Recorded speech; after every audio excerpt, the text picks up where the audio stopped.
नमस्कार, हिमाचल खबरनामा में आपका स्वागत है। मैं हूं आपके साथ वर्षा पंवर। सबसे पहले नजर डालते हैं कुछ खास सुर्खियों पर।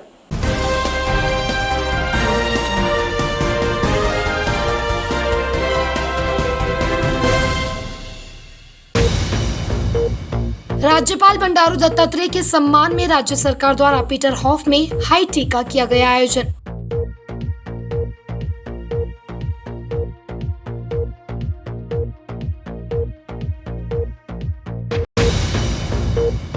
राज्यपाल बंडारू दत्तात्रेय हुए भावुक, कहा मैं अपने साथ राज्य के लोगों के अपार स्नेह की मीठी यादें लेकर जा रहा।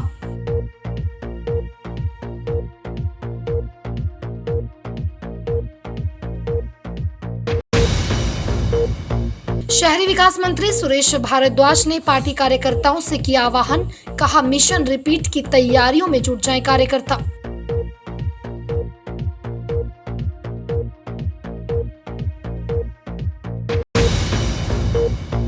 जिला सिरमौर के कई क्षेत्रों में हुई भारी बारिश ने बरपाया कहर, घरों में पानी और मलबा भरने से कई लोग हुए बेघर।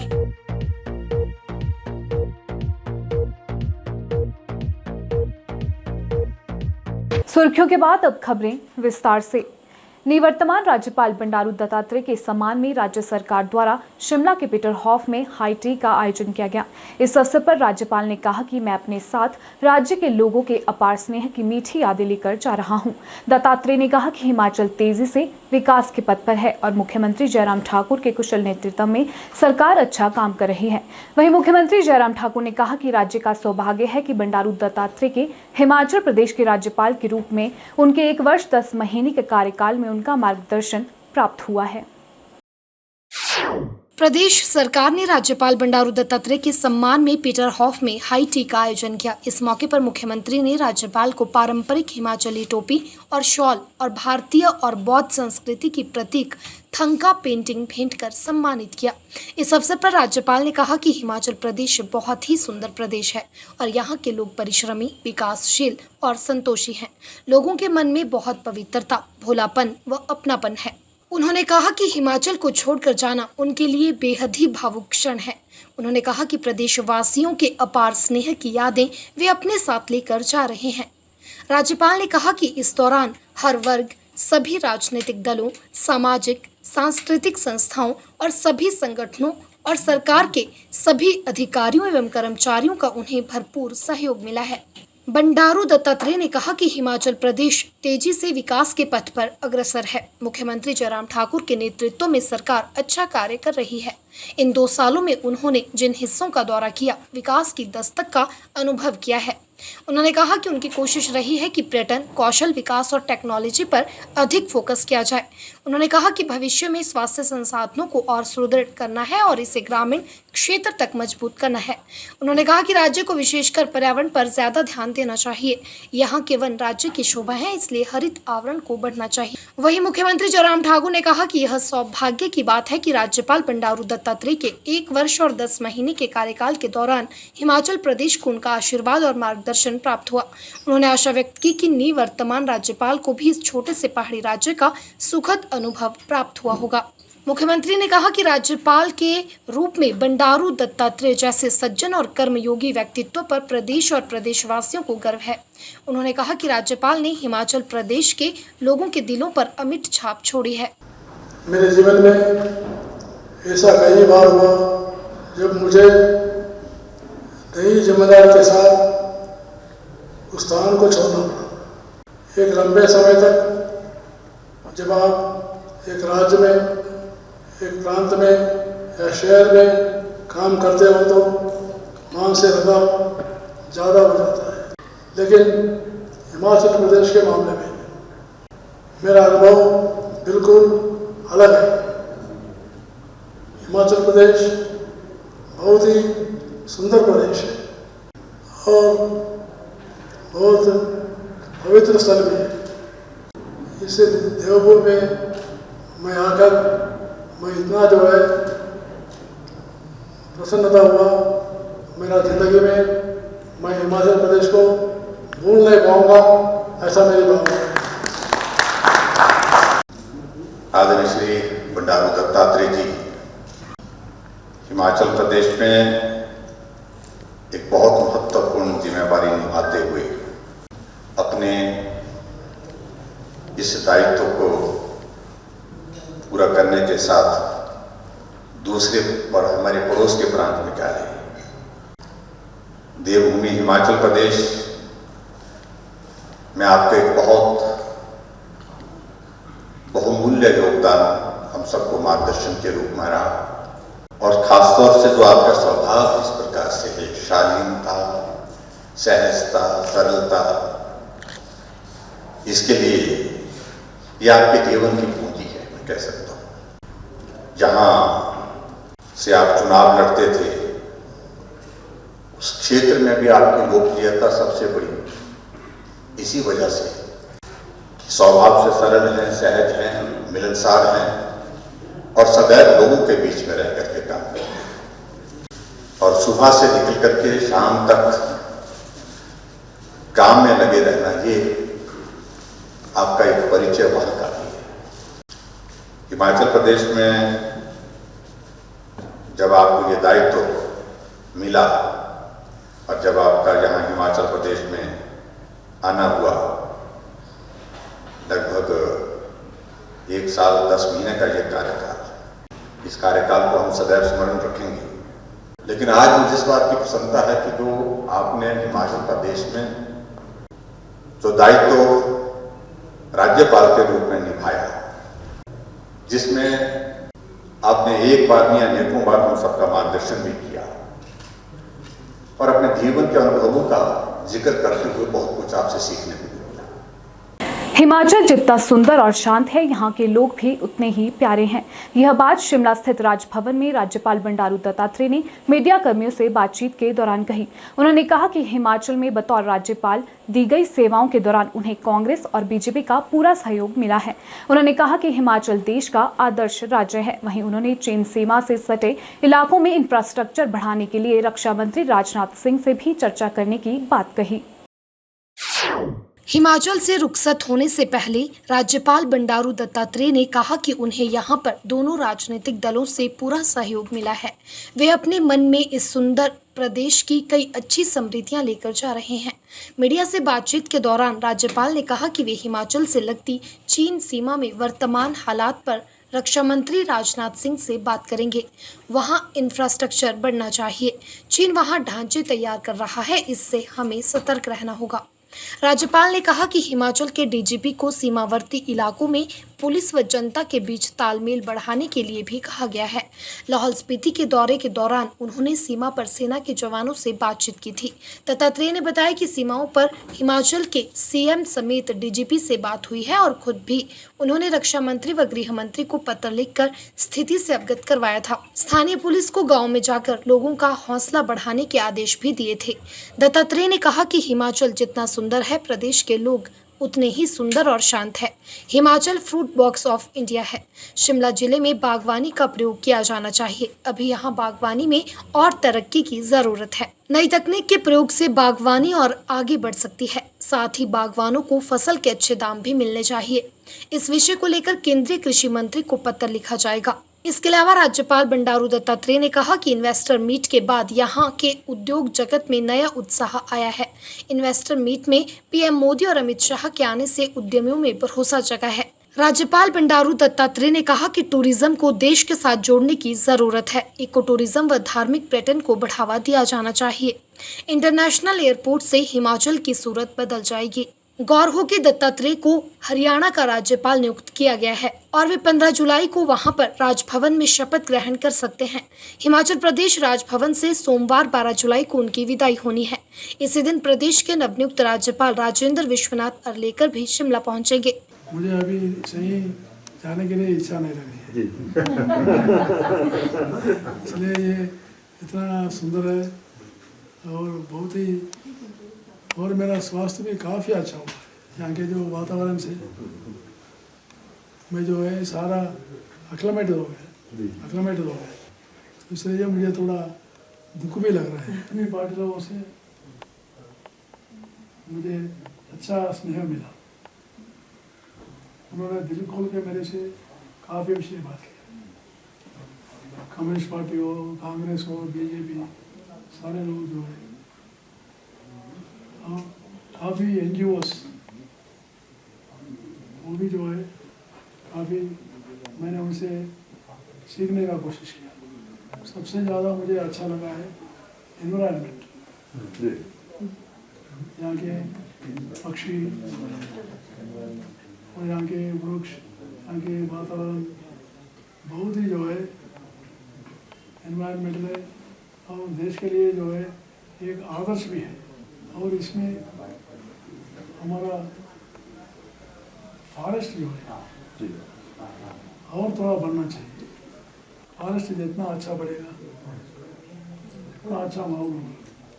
और मुझे और भी खुशी है कि किसान, यहाँ के किसान भी जो है छोटे छोटे ज़मीन में खेती करते हुए भी वो लोग सुखी है और वो शांत है।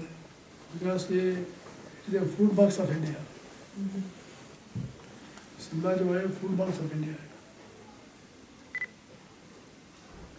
नए टेक्नोलॉजी उसको यूज़ अपन उसको यूज़ करके किसानों को और अच्छे दाम मिले, वो प्रयास थोड़ा और हमारा बच गया है। वो भी मैं जारी करने के लिए मैं हमारे कृषि मंत्री और हॉर्टिकल्चर डिपार्टमेंट के सेक्रेटरी, मैं उनको भी जो है एक पत्र लिखे जा रहा हूँ, विशेष करके वो बॉर्डर एरियाज है। जब बॉर्डर एरियाज में जब चीन का जो है गलवान का जो वातावरण बनने के बाद मैं विशेष करके बॉर्डर एरियाज में हमारे केंद्र वरिष्ठ मंत्री राजनाथ सिंह जी से बातचीत करके प्योरिटी बहुत बढ़ना चाहिए। इसका मतलब है जो नशा जो है नशा मुक्त होना चाहिए। शहरी विकास मंत्री सुरेश भारद्वाज ने भाजपा शिमला शहरी मंडल की बैठक के दौरान कार्यकर्ताओं को संबोधित करते हुए कहा कि सरकार की योजनाओं को पार्टी कार्यकर्ता जनता तक पहुंचाए ताकि मिशन रिपीट का सपना पूरा हो सके। इस दौरान मंत्री सुरेश भारद्वाज ने भाजपा कार्यकर्ताओं को आने वाले चुनावों के लिए संगठन को मजबूत करने का भी आह्वान किया। शहरी विकास मंत्री सुरेश भारद्वाज ने भाजपा शिमला शहरी मंडल की बैठक के दौरान पार्टी कार्यकर्ताओं को संबोधित किया। इस दौरान उन्होंने कहा कि भाजपा सरकार ने हमेशा ही विकास कार्यों को प्राथमिकता दी है। हिमाचल के पूर्व में रहे मुख्यमंत्री प्रेम कुमार धूमल को सड़क वाला मुख्यमंत्री व शांता कुमार को पानी वाला मुख्यमंत्री के रूप में जाना जाता है। उन्होंने कहा कि प्रदेश में भाजपा सरकार कभी भी रिपीट नहीं हुई है, लेकिन इस बार इस मिथक को तोड़ना है। उन्होंने कहा कि शिमला शहर में स्मार्ट सिटी मिशन के तहत अनेकों विकास कार्य हो रहे हैं। शिमला की सड़कों के चौड़ीकरण का कार्य चल रहा है। इसके अतिरिक्त शहर में अधोसंरचना निर्माण पर बल दिया जा रहा है। भारद्वाज ने कहा कि भाजपा पार्टी 26 जुलाई को कारगिल विजय दिवस पर कार्यक्रम का आयोजन करेगी। उन्होंने कहा कि भाजपा संपर्क से समर्थन अभियान भी चलाएगी, जिसके माध्यम से अधिक लोगों को भाजपा और भाजपा सरकार की नीतियों से जोड़ा जाएगा। आज शिमला मंडल भारतीय जनता पार्टी की बैठक मंडल के अध्यक्ष श्री राजेश शारदा जी की अध्यक्षता में संपन्न हुई, जिसमें जिला के अध्यक्ष श्री रवि मेहता जी, निमफेड के चेयरमैन श्री गणेश दत्त जी, शिमला के महापौर श्रीमती सत्या कौंडल जी, प्रदेश के अन्य पदाधिकारी जो शिमला से संबंधित हैं और जिला के पदाधिकारी तथा मंडल कार्यसमिति के सदस्य जो है वो उसमें सम्मिलित हुए। उसमें आगामी 26 जुलाई को कारगिल विजय दिवस मनाने का जो है वो निश्चय किया गया और उसके साथ साथ जो है वो जो अंतिम सप्ताह है और उसमें अंतिम रविवार है, उसमें मन की बात सभी लोग जो हैं वो डिजिटली अपने अपने स्थान पर सुनेंगे। मोर्चों के और प्रकोष्ठों के जो हैं वो प्रशिक्षण वर्ग और सम्मेलन आयोजित किए जाएंगे और साथ ही लाभार्थियों की जो है वो उनकी जो है वो बैठकें संपन्न की जाएंगी। इस कड़ी में सभी शहरी केंद्र जो शिमला मंडल के 18 वार्ड हैं वो शहरी केंद्र हैं, उनमें जो है वो मंडल के पदाधिकारी प्रवास करेंगे और प्रशिक्षण वर्ग जो है वहाँ पर आयोजित किए जाएंगे। 27 दिसंबर से पूरे प्रदेश में जयराम सरकार के 4 साल पूर्ण होने के अवसर पर जो है वो महासंपर्क अभियान जो प्रारंभ किया जाएगा और जिसका थीम होगा संपर्क से समर्थन।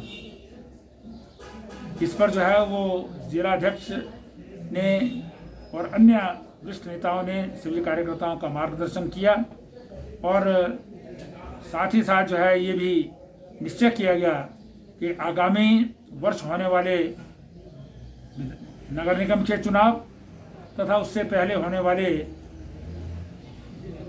उपचुनाव में शिमला के कार्यकर्ता सक्रियता से भाग लेंगे और 2022 में होने वाले विधानसभा चुनावों में जो है वो मिशन रिपीट के अंतर्गत जो है वो काम करेंगे और सरकार रिपीट हो, इसके लिए जो है वो संगठन का कार्य जो है वो भी तेजी से करेंगे। रेणुकाजी विधानसभा क्षेत्र के हरिपुर धार में पूर्व मुख्यमंत्री वीरभद्र सिंह को भावभीनी श्रद्धांजलि अर्पित की गई। यहां बड़ी संख्या में लोगों ने पूर्व सीएम को श्रद्धा सुमन अर्पित किए।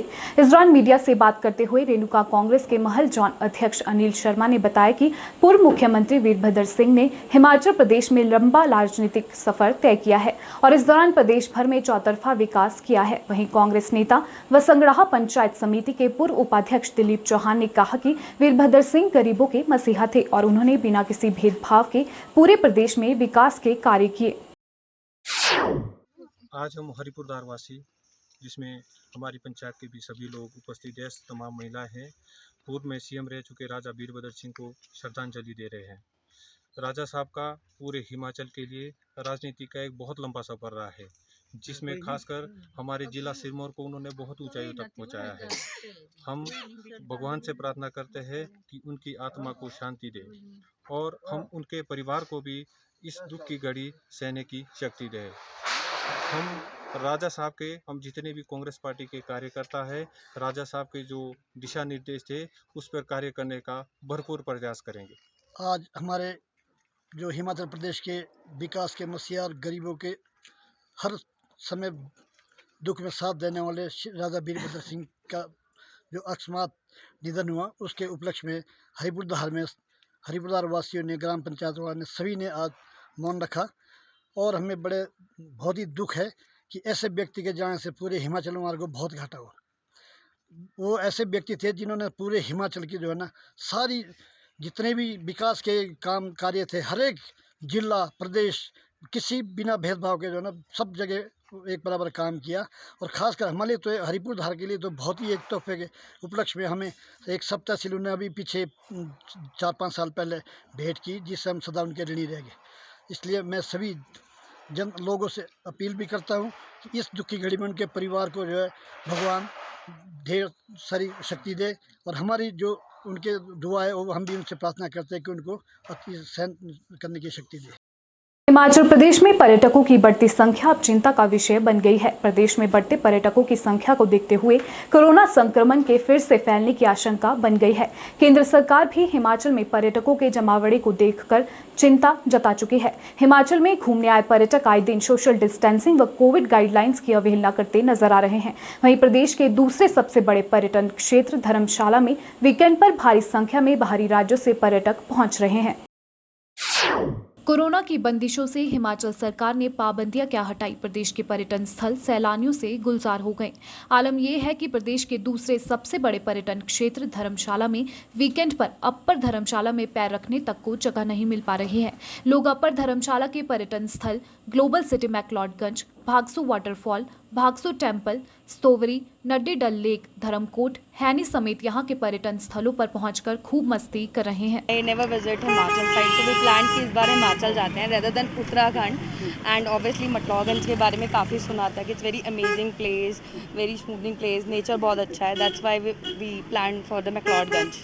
नोएडा दिल्ली के अंदर बहुत ज़्यादा गर्मी है, तो उसी के लिए हम यहाँ पर घूमने आए हैं। और बाकी आप जानते हैं कोरोना का टाइम था, बहुत टाइम से हम लोग घर पे 2 साल से बैठे हुए हैं, बट थोड़ा सा चाहता था क्योंकि एक टेक्नोलॉजी वाला बंदा है जो पूरे दिन काम करता रहता है उसको भी थोड़ा सा फ्रेशन अप होना चाहिए।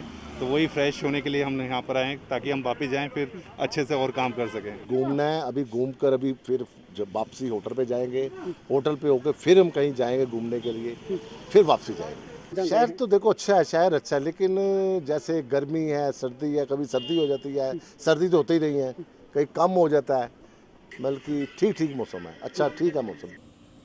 अपर धर्मशाला में वीकेंड पर पर्यटकों की बढ़ती इस भीड़ को व्यवस्थित करने में पुलिस की हर विंग के भी पसीने छूट रहे हैं।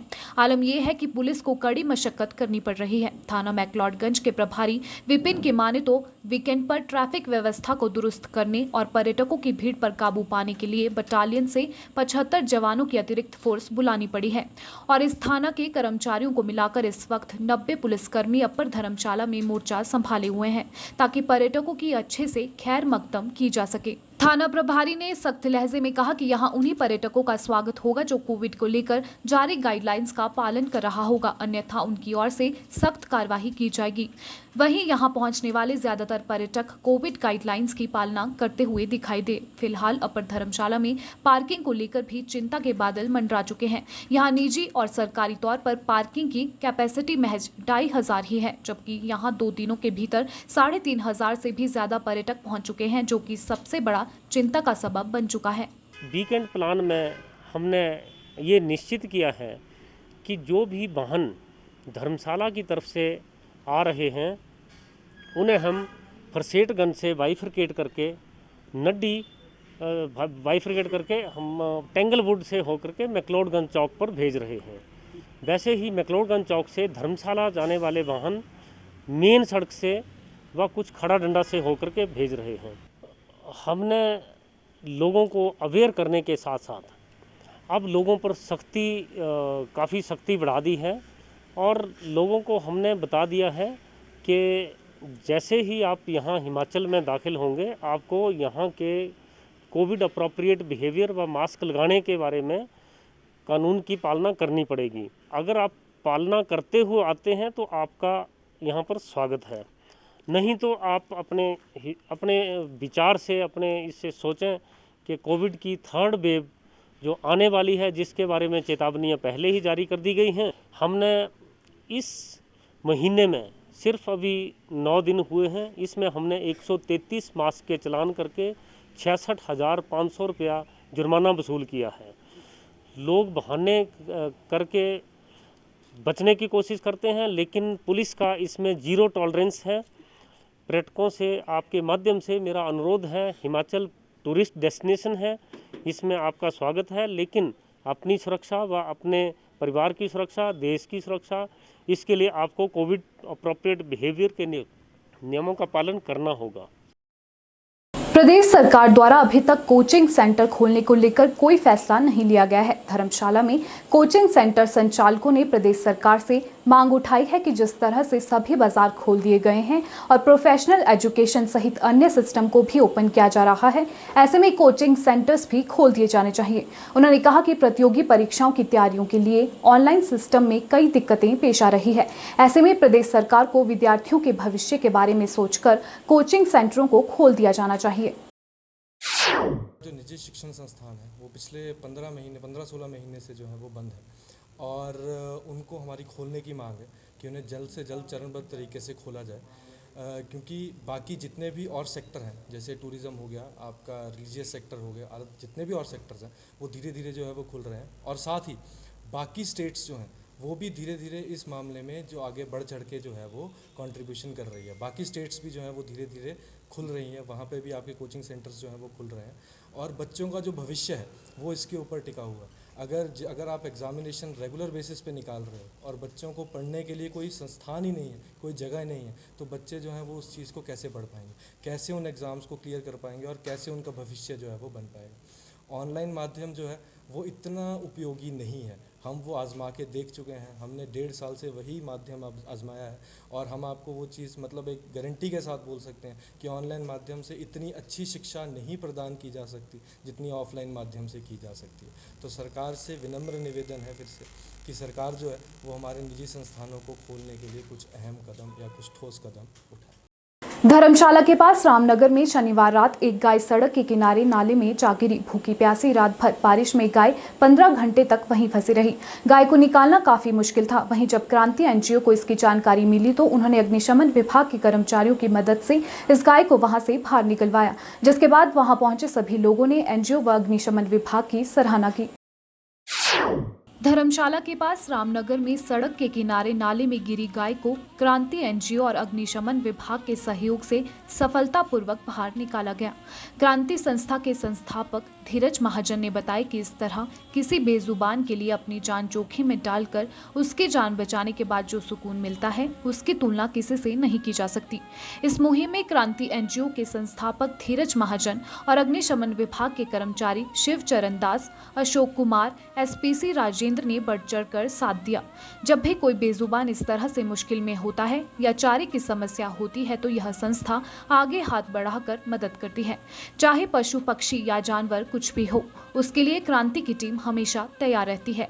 ऐसी ही घटना जब रामपुर में हुई और उसकी सूचना क्रांति संस्था को मिली तो संस्था के पदाधिकारियों ने वहां पहुंचकर स्थिति देखी। नाला ज्यादा गहरा था, ऐसे में अग्निशमन विभाग के कर्मचारियों की सेवा ली गई, जिसमें क्रांति संस्था व अग्निशमन कर्मचारियों ने गौ सेवा करके मानवता का परिचय दिया।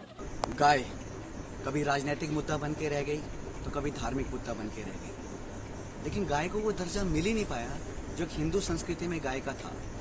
कोई वक्त था जब भारत एक विश्व गुरु था, वो इसलिए क्योंकि हर घर में गाय को पूजा जाता था, हर घर में एक गाय थी, और आज सड़कों पर ही गाय नजर आती है। क्रांति एनजीओ को जब पता चला कि एक गाय भूखी प्यासी पिछले 15 घंटे से एक सड़क के किनारे नाले में गिरी हुई है और उसको कोई मदद नहीं मिल पा रही, उसी वक्त क्रांति एनजीओ अग्निशमन विभाग के साथ मिलकर हमने गाय को बाहर निकाला। काफ़ी मुश्किल था ये कार्य, लेकिन हमने कर दिखाया। और हमारा मैसेज सभी को यही होता है कि हमारी अनदेखी की वजह से जाने कितने जानवर हर साल मर जाते हैं, तो कृपया अपने आसपास के जानवरों पर ज़रूर ध्यान दें, जिनको इलाज की सख्त से सख्त जरूरत। लंबे समय से गर्मी से परेशान मैदानी इलाकों में बीती रात जहां बारिश से राहत मिली है तो वहीं कई क्षेत्रों में यह बारिश कहर बनकर टूटी है। जिला सिरमौर में बीती रात हुई बारिश ने एक बार फिर कहर बरपाया है। जिला के अलग अलग इलाकों में बारिश से भारी नुकसान हुआ है। कई घरों में पानी और मलबा भर गया है, जिस कारण लोगों को खुले आसमान के नीचे ही रात बितानी पड़ी। वहीं कई जगह किसानों की फसलें भी पूरी तरह तबाह हो गई है। पांवटा साहिब उपमंडल के अंतर्गत आने वाले चांदनी पंचायत के अम्बोण गांव में मूसलाधार बारिश के कारण लोगों के घरों में पानी और मलबा भर गया, जिससे कई परिवार बेघर हो गए हैं। आलम यह था कि ग्रामीणों ने खुले आसमान के नीचे रात बिताई। इसके अलावा भारी बारिश से किसानों की फसलें भी पूरी तरह से तबाह हो गई हैं। ग्रामीणों ने जिला प्रशासन से गुहार लगाई है कि जिला प्रशासन के अधिकारी मौके पर आकर नुकसान का जायजा लें और ग्रामीणों को उचित मुआवजा प्रदान करें, ताकि जो परिवार बेघर हो गए हैं वह अपने परिवार का पालन पोषण कर सकें। वहीं भारी बारिश से औद्योगिक क्षेत्र काला अम में भी भारी नुकसान हुआ है। इलेक्ट्रिक उपकरण निर्माता कंपनी AR इंडस्ट्रीज व फार्मा कंपनी इंडो पाइथोकेम में बारिश के कारण लाखों रुपए का नुकसान हुआ है। जिला सोलन के अर्की उपमंडल के ग्राम पंचायत कुहर के गांव चंडी के लोगों को करीब 1 साल से पेयजल संकट से दो चार होना पड़ रहा है। ग्रामीण इस समस्या को लेकर सीएम हेल्पलाइन नंबर पर भी कई बार शिकायत दर्ज करवा चुके हैं, लेकिन अभी तक इस समस्या का समाधान नहीं हो पाया है। ऐसे में गाँव वासियों ने सरकार से जल्द इस समस्या का समाधान करने की गुहार लगाई है। जिला सोलन के अर्की उपमंडल के ग्राम पंचायत कुहर के गांव चंडी के लोगों को करीब 1 साल से पेयजल संकट से दो चार होना पड़ रहा है। चंडी गांव और चौटू गांव की दोनों पाइपों में चाबियां न लगे होने से पानी की सप्लाई एक तरफ ज्यादा और दूसरी तरफ नाममात्र हो रही है, जिसके कारण गांव चंडी के लोगों को पानी की कम सप्लाई हो रही है। चंडी गांव के ग्रामीणों का कहना है कि लगभग 40 वर्ष पुरानी आधा इंच पाइप से पानी की सप्लाई होती थी, लेकिन विभाग द्वारा सप्लाई में कठिनाई के चलते 1.25 इंच की पाइप लगवाई गई, लेकिन समस्या हल होने के बजाय ज्यादा हो गई, क्योंकि पानी की असली समस्या चौटू गांव को जाने वाली 1.5 इंच की पाइपलाइन पर चाबी न लगी होना है। लोगों का कहना है कि चोटू गांव के लिए मुख्य सप्लाई लाइन में लगी पानी बंद करने की चाबी वहां से गायब कर दी गई है, जिसके चलते चोटू गांव को जाने वाली 1.5 इंच के पाइप में उतराई के चलते पानी भारी मात्रा में जाता है। वहीं ऊंचाई पर स्थित चंडी गांव को जाने वाली 1.25 इंच की सप्लाई लाइन में पानी पूर्ण तौर पर नहीं आ पाता है। चंडी गांव के लोगों ने बताया कि कई बार मुख्यमंत्री हेल्पलाइन नंबर पर भी इस समस्या को लेकर वे शिकायत दर्ज करवा चुके हैं, लेकिन इसके पश्चात भी विभाग समस्या का अभी तक कोई स्थायी हल नहीं निकाल पाया है। गांव वासियों का आरोप है कि विभाग के लोग बजाय समस्या सुलझाने के इस समस्या को और उलझाने का प्रयास कर रहे हैं। वहीं जब इस मामले पर अर्की जल शक्ति विभाग सहायक अभियंता विनयकांत गौतम से दूरभाष पर बात की गई तो उन्होंने कहा कि चंडी व चौटू गांव के लोगों में आपसी सहमति न होने व चौटू के लोगों का उनके गांव को जाने वाली 1.5 इंच की मुख्य सप्लाई पाइपलाइन पर चाबी लगवाने से इनकार करना है। उन्होंने कहा कि वह स्वयं मौके पर पुनः जाएंगे और चौटू के लोगों को चाबी लगवाने के लिए समझाएंगे। यदि फिर भी बात नहीं बनी तो एसडीएम अर्की व पुलिस विभाग के सहयोग से चाबी लगवाई जाएगी ताकि समस्या का समाधान हो सके। कई दिनों से पानी की समस्या है। हमने सारे विभाग के लिए बोला कि हमारे समस्या देखो, लाइन में हमारे प्रेशर नहीं है, प्रेशर जा रहा है एक साइड को और हमारे को बिल्कुल पानी नहीं आ रहा है। फिर विभाग आया, सब कुछ इधर लगा जी हम पानी देंगे, पर वो कोई नहीं आता है और जाता है और चला जाता है। मैम हमको ग्रेविटी नहीं चाहिए, हमको पानी चाहिए। ग्रेविटी का पानी हम बंद नहीं करेंगे। वो दोनों तरफ चाबी लगनी चाहिए या तो फिर दोनों को टैंक से आउट किया जाए ग्रेविटी के टैंक से, पर हमारे को पानी मिलना चाहिए। दिक्कत बहुत बढ़ चुकी है, इतनी बढ़ चुकी है कि हमें खुद ढो के पानी टैंक से या तालाब से ले जाना पड़ता है और उसके लिए विभाग कुछ नहीं कर रहा है। ये कंप्लेन, इसके बारे में कंप्लेन 1100 पे मुख्यमंत्री सेवा हेल्पलाइन नंबर पे भी बहुत बार की है, कम से कम 3 से 4 बार की है। विभाग वाले आते हैं, वो इंटीमेट भी नहीं करते हैं कि हम आ रहे हैं और उस वजह से कंट्रोलर लगाने के बावजूद भी पानी की डिस्ट्रीब्यूशन नहीं है, मतलब ठीक नहीं है, इक्वल नहीं है, जिस वजह से कईयों को बहुत दिक्कत है। हम चाहते हैं कि पानी की इक्वल डिस्ट्रीब्यूशन हो, एटलीस्ट इक्वल, अगर जितना ज़्यादा इक्वल हो सके उतनी हो, कंपेरेबल हो। ऐसा ना हो कि कईयों के पास पानी बह रहा है एक्स्ट्रा ही है और कईयों के पास पानी की इतनी किल्लत हो रही है कि उनको पानी का पीने तक को पानी नहीं आ पा रहा है। नूरपुर आर्य समाज सभा द्वारा गरीब लड़कियों के लिए नूरपुर में सिलाई केंद्र खोला गया है, जिसमें उन्हें मुफ्त में सिलाई सिखाई जाती है। आर्य समाज सभा के महामंत्री प्रवीण महाजन ने बताया कि सभा द्वारा समाज सेवा से जुड़े कई कार्य किए जा रहे हैं, जिसमें गरीब लड़कियों को सिलाई सिखाना भी एक समाज सेवा का कार्य है और इस सिलाई केंद्र में लड़कियों को मुफ्त में सिलाई सिखाई जाती है। नूरपुर आर्य समाज सभा द्वारा गरीब लड़कियों के लिए नूरपुर में फ्री सिलाई केंद्र खोला गया है, जिसमें गरीब लड़कियों को 6 महीने का मुफ्त सिलाई कोर्स करवाया जाता है। आर्य समाज सभा के महामंत्री प्रवीण महाजन ने बताया कि रविवार को पहला बैच पूरा होने पर 9 लड़कियों को प्रमाण पत्र, स्मृति चिन्ह व सिलाई किट सभा की तरफ से भेंट की गई। उन्होंने कहा कि ऑल इंडिया स्तर पर वैदिक प्रतियोगिता संपन्न हुई, जिसमें काफी संख्या में लोगों ने भाग लिया। सबसे उत्कृष्ट रहने वालों को स्मृति चिन्ह भेंट किया गया। इस दौरान आर्य समाज सभा नूरपुर की तरफ से प्रधान सीपी महाजन, उप प्रधान श्रीमती शशि, सचिव डॉक्टर BM गुप्ता, कोषाध्यक्ष सुधन महाजन, महामंत्री प्रवीण महाजन सहित अन्य गणमान्य लोग मौजूद रहे। गरीब लड़कियों के लिए निःशुल्क सिलाई केंद्र स्थापित किया, जिसका पहला बैच अप्रैल में ख़त्म हो गया था, पर क्योंकि कोविड के कारण हम अपना सर्टिफिकेट और स्मारिका भेंट नहीं कर पाए, वो हमने आज उसके लिए फंक्शन रखा था। बड़े हर्ष का विषय है कि हमारे पास आज 11 सिलाई मशीनें वीर दानियों ने हमें दी हैं और भी बारीकी भी इक्विपमेंट जो हमें सिलाई केंद्र के लिए चाहिए वो सारी दानियों ने दान दी है। तो उसके कारण हमारा बड़े सुचारू रूप से निःशुल्क ये केंद्र चल रहा है। हिमाचल प्रदेश में 11 जुलाई से मानसून ने रफ्तार पकड़ ली है। मौसम विज्ञान केंद्र शिमला ने मैदानी और मध्य पर्वतीय जिलों में सोमवार तक भारी बारिश का ऑरेंज अलर्ट जारी किया है।